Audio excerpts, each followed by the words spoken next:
Bonjour à tous, bienvenue de l'autre côté de l'Atlantique. Aujourd'hui, nous allons parler du Venezuela, car il se passe pas mal de choses. Et en premier lieu, vous avez l'annonce cette semaine du déploiement de l'USS Gerald Ford, le tout dernier porte-avions américain, accrochez-vous bien, qui va quitter la Méditerranée pour rejoindre les Caraïbes au large du Venezuela, lieu qui est encore pour quelques jours sous le commandement de l'amiral Alvin Osley, qui a décidé, après un an seulement de commandement, cet ancien pilote de Sea Sprite, de Sea Hawk, de prendre sa retraite anticipée. Il fait partie de la plus de vingtaine d'officiers généraux qui partent plus rapidement que prévu ces derniers mois. Et tout ça à un moment où ça fuite dans la presse. Les proches du dossier vénézuélien se voient obligés de signer des NDA, des Non-Disclosure Agreements, des papiers de confidentialité par rapport à tout ce qui se trame, et que sur les réseaux sociaux, les Américains, de manière très officielle, partagent des images de leur puissance militaire avec un TikTok de compte à rebours,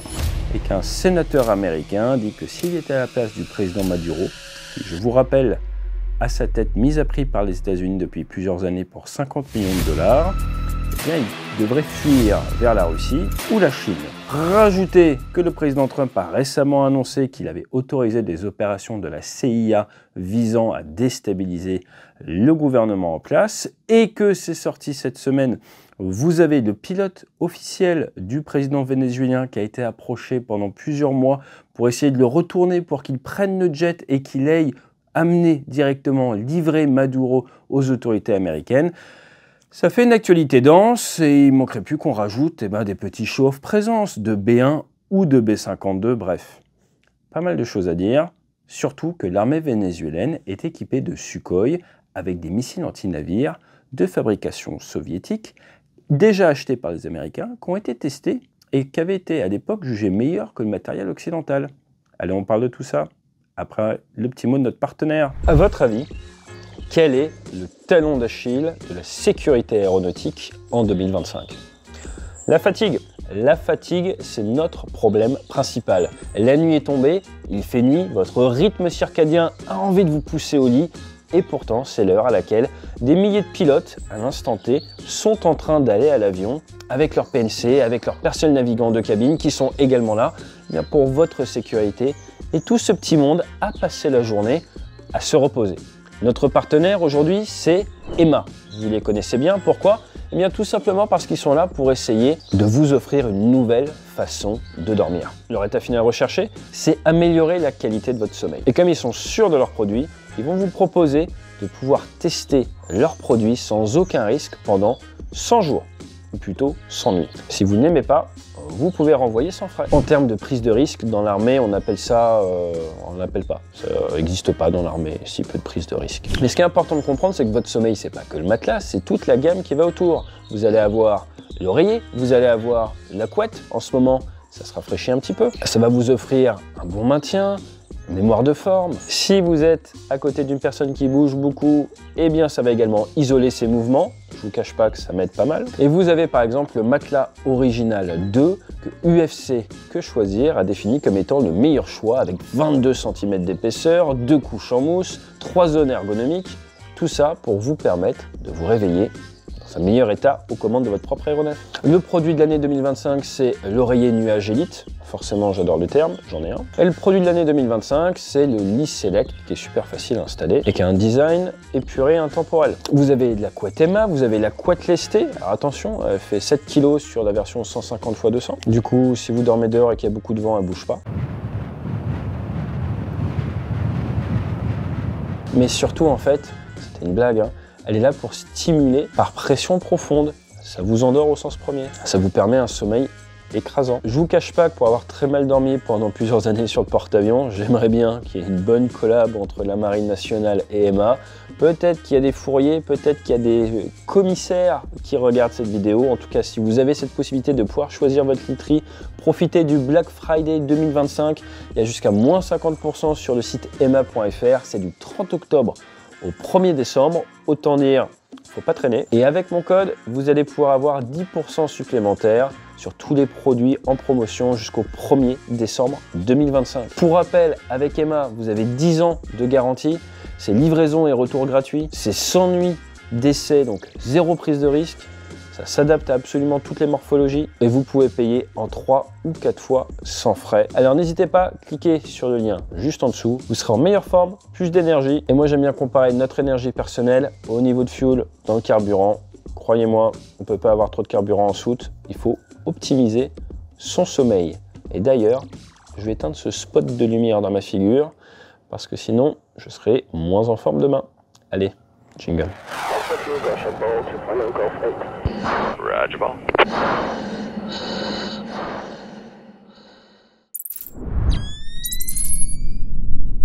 Alors, pour rappel, Shin Parel nous a dit que le porte-avions Ford part de la Méditerranée de l'Est pour rejoindre le Venezuela, qu'il va combattre des narcoterroristes, qu'il va protéger les États-Unis et qu'il va également combattre les Transnational Criminal Organization pour aller donc rejoindre cette Area of Responsibility, cette zone de responsabilité de l'US Southern Command, donc la zone sud. Leur objectif va être de détecter, de surveiller et de gêner des acteurs illicites et des activités compromettant la sécurité et la prospérité des États-Unis, ainsi que la sécurité de l'hémisphère ouest. J'ai un peu de mal avec ce terme. Ils vont venir augmenter et améliorer les forces déjà en présence, et il y a déjà du monde. On a l'Iwo Jima avec les Marines, avec du MV-22, avec des AV-8, on a différents navires de guerre, des Ticonderoga, des Arleigh Burke, on a plus de 140 missiles Tomahawk dans le coin. On a des forces spéciales, on a vu les B-52, du F-35, du P-8, du MQ-9, ils ont environ 7 drones dans le coin, du gunship, l'ACC-130J que vous connaissez tous grâce à Transformers, mais également du RC-135 et de l'avion radar, du E-3. Et là maintenant ils viennent apporter le tout dernier groupe aéronaval avec du Super Hornet, monoplace, le E, biplace, le F, guerre électronique, le Growler, le E2D qui aura de meilleures capacités pour surveiller tout ce qui se passe que le vieillissant AWACS, du C2 pour ramener des pizzas, c'est pas une blague, les C2 quand ils viennent ramènent des colis Amazon et des pizzas sur le bateau, il faut être ami avec les équipages du C2, mais également du MH60 R&S et par contre on ne sait pas si le Ford va venir avec son escorte de 4 Arleigh Burke et son SNA. Son SNA, il y a de grandes chances. Pour ce qui est des Arleigh Burke, il y en a 2 actuellement qui ne sont pas directement avec lui, une en mer Rouge, une en mer d'Arabie. On va voir exactement ce qui se passe. Mais à l'heure actuelle, et l'idée là, c'est de déployer plus de 15% de la Navy américaine dans cette zone de responsabilité du Sud. Et clairement, c'est pas banal. C'est pas banal parce que depuis début septembre, on a déjà plus de 9 frappes qui ont eu lieu. Je crois d'ailleurs que ça vient d'augmenter pendant que j'étais en vol. 7 dans les Caraïbes, 2 dans le Pacifique.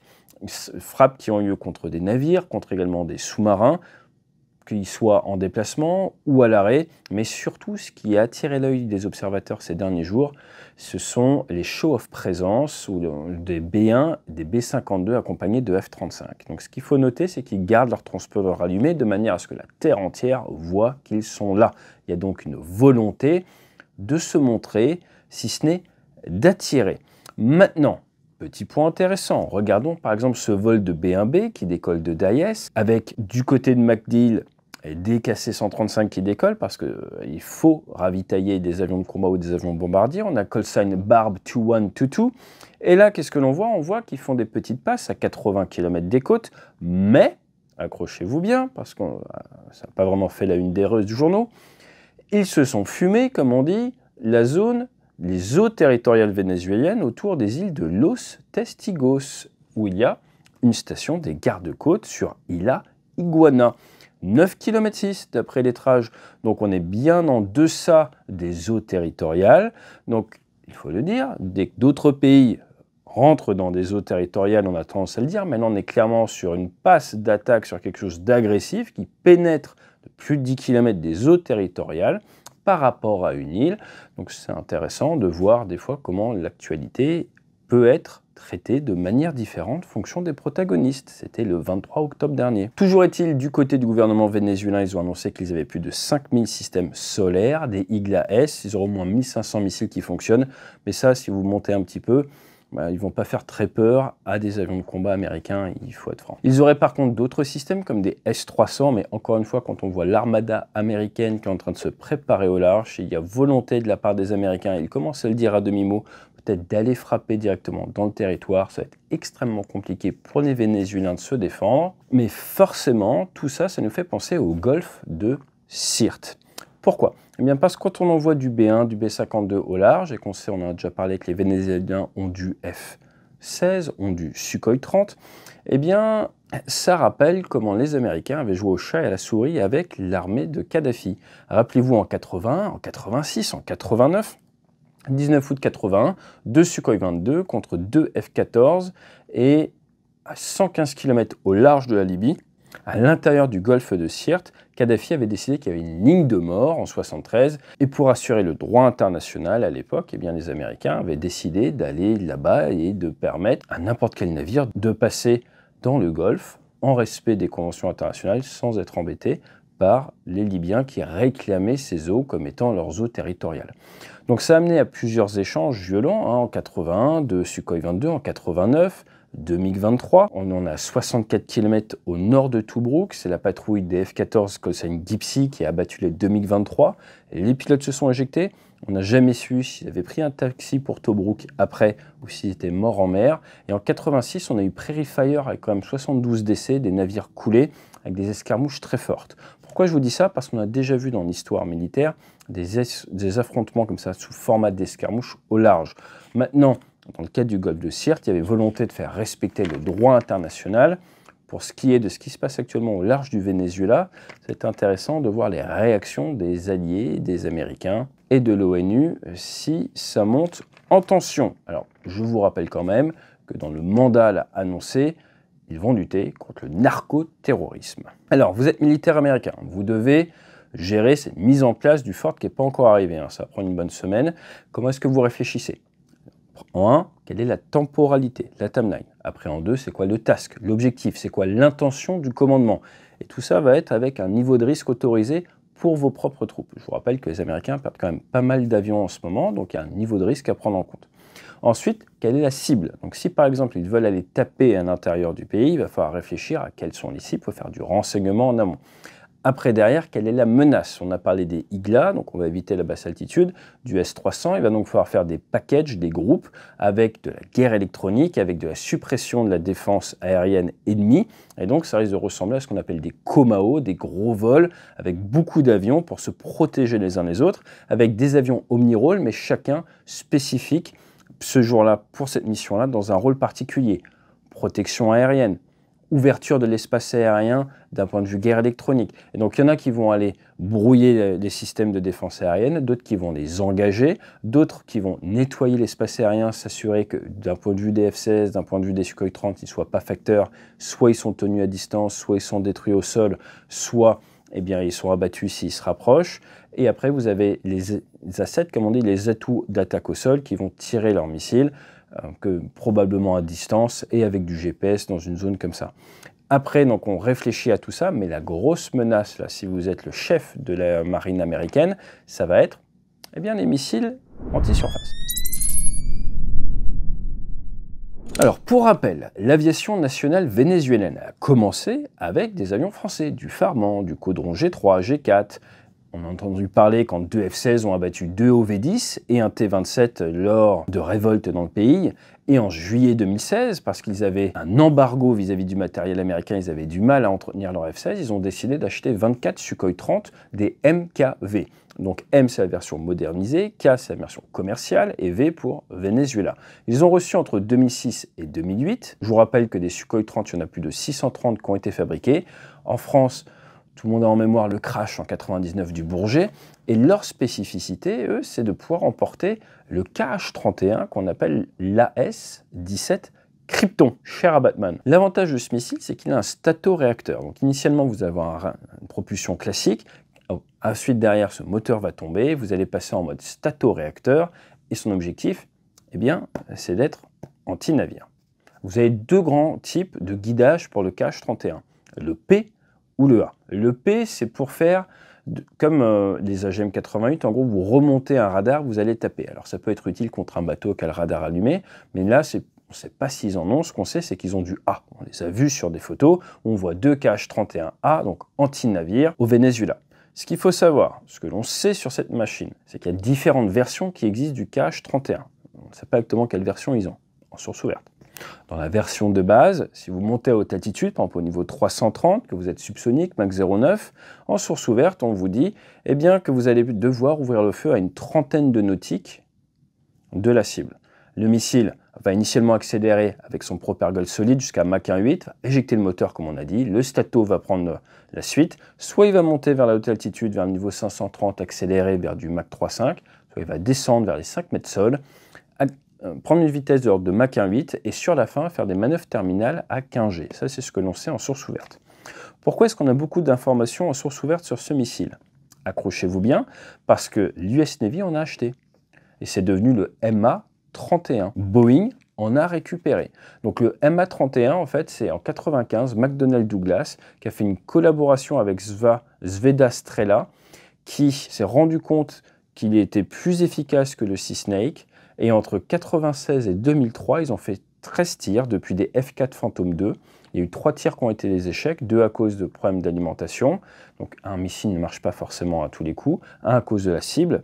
Et ce qu'il faut savoir, c'est qu'en 2005, quand les relations sont refroidies avec Poutine, eh bien, ils avaient 14 des 34 missiles prévus qui avaient été construits, les MA-31. Et ils ont changé le programme, c'est parti sur autre chose. Donc ce missile est extrêmement bien connu, c'est pour ça qu'on trouve beaucoup d'informations dessus. Un missile qui fait 600 kg, 4,65 m, c'est un gros bébé.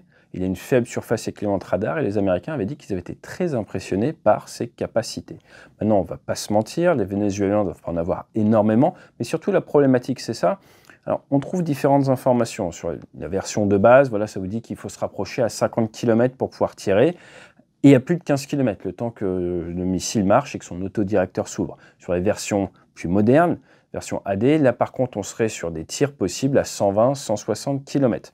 Donc ce qu'il faut retenir, c'est que si vous êtes américain dans la zone, vous allez devoir intercepter tout aéronef qui se rapproche de votre porte-avions à minima à 100 nautiques. De manière à pouvoir voir, l'avantage c'est que les Vénézuéliens n'ont pas capacité à cacher dans des soutes de l'armement. Donc vous arrivez sur le Sukhoi 30, vous allez tout de suite voir ce qu'il y a sous les ailes.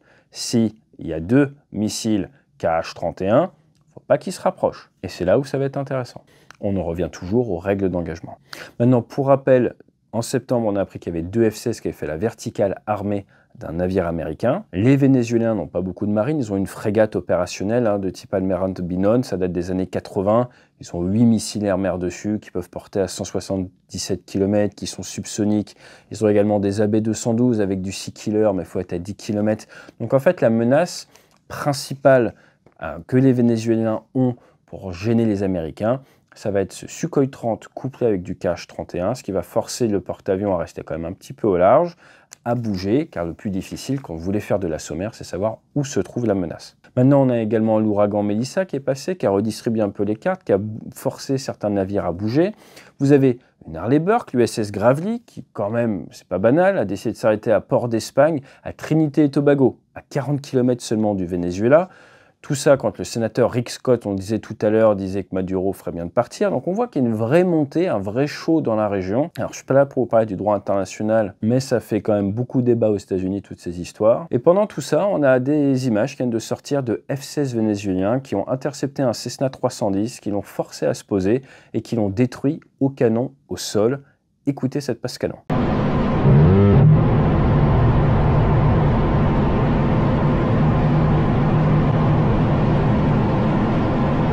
En parallèle de tout ça, vous avez des Sukhoi 30 Mk2 donc, qui sont montrés avec du R-73.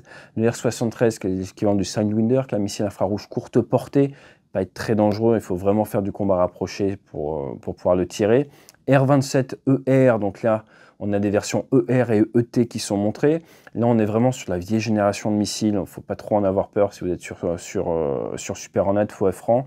Le ET c'est de l'infrarouge, il faut s'en méfier un tout petit peu plus, mais encore une fois, voilà, le vrai point positif pour les Vénézuéliens, c'est leur R-77, dont il faut se méfier. Mais vraiment, si vous êtes vénézuélien, que vous voulez attirer l'attention du monde entier et faire saigner, un petit peu comme dans 300, le géant américain, ce que vous allez faire, c'est, avant l'escalade, vous allez envoyer vos avions, alors que nous sommes encore dans des règles d'engagement de temps de paix, que personne n'a tiré, d'un côté comme de l'autre, entre avions étatiques, donc je ne suis pas en train de vous parler des ouvertures de feu contre les fast boats, vous rapprochez à un moment où eh bien, vous rentrez dans la bulle où votre armement peut fonctionner et vous prenez l'adversaire par surprise. En France et dans le texte, vous êtes le premier à ouvrir le feu, vous êtes accompagné par quelqu'un, il est à côté de vous, ça peut être un sniper, un F-35 avec un fusil de snipe, il est juste à côté de vous, vous êtes là, vous avez votre petit couteau, clac, vous lui mettez un coup de couteau. Lui s'est laissé approcher, n'avait pas vraiment le choix et c'est comme ça que vous pouvez faire, ou alors vous rapprochez des gens, vous avez le couteau, la grenade, hop, vous jetez la grenade, vous mettez un coup de couteau. Donc vous allez avoir une capacité à avoir peut-être un effet militaire, à obtenir une petite victoire, mais cette victoire, vous n'allez pas pouvoir survivre pour ramener l'épreuve à la maison, parce qu'à ce moment-là, ça ne va pas durer longtemps, votre temps de survie sur zone.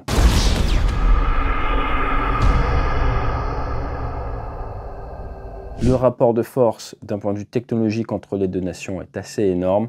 Des atouts comme les F-35 vont permettre de rentrer en territoire ennemi et de faire plus ou moins ce que les Américains veulent s'ils le souhaitent. Et les moyens présents sur zone vont permettre une permanence opérationnelle qui va permettre de protéger les navires américains en permanence, car le gros danger, ça va être ça. Mais la difficulté pour les Américains va être de maintenir une conscience de la situation permanente. Ce qui est sûr, c'est qu'ils auront une meilleure qualité de renseignement que les Vénézuéliens. Mais si ces derniers comptent faire une sorte de coup d'exploit à un moment, le primo-agresseur va forcément profiter de règles d'engagement différentes. Maintenant, quand on voit l'USS Gravely qui est seulement à quelques minutes de vol de missiles air-mer en fait des côtes vénézuéliennes, c'est que les Américains estiment que le risque d'une agression vénézuélienne contre leurs navires est extrêmement faible à l'heure actuelle, sinon ils ne se rapprocheraient pas autant avec des navires. Mais également, le retour d'expérience de ces dernières années en mer Rouge, eh bien, c'est qu'il faudrait vraiment que l'armée vénézuélienne arrive avec tous ses avions de manière saturante sur un axe pour essayer de réussir à passer,